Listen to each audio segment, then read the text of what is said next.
In today's video, I'm going to teach you Shopify, how to add a product description block to product pages. We'll start inside your Shopify admin.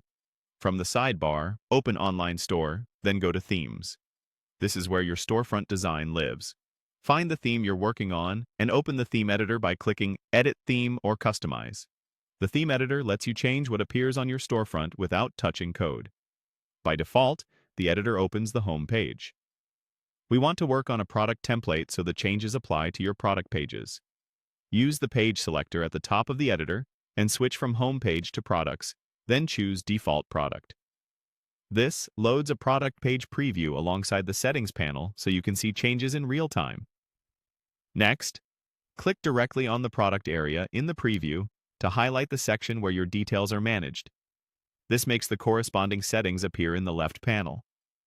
Most modern themes include a product information or product details section with text blocks you can configure. If you see a text block intended for extra details, that's the perfect place to connect your product description. Select that text block, then look for the dynamic source icon next to the content field.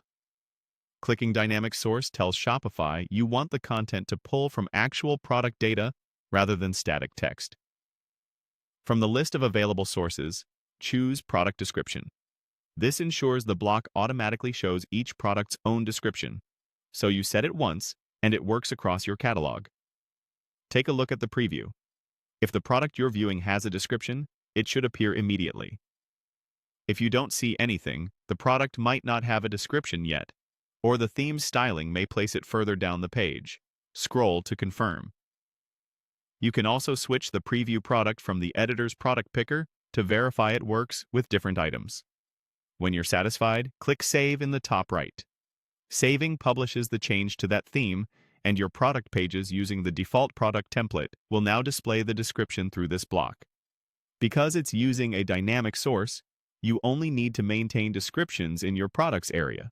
The block updates automatically. A couple of quick tips as you finish up. Make sure your product descriptions are cleanly formatted in the product editor so they look good here, and preview on mobile and desktop within the editor to check spacing and readability. That's it. Your product pages now show a consistent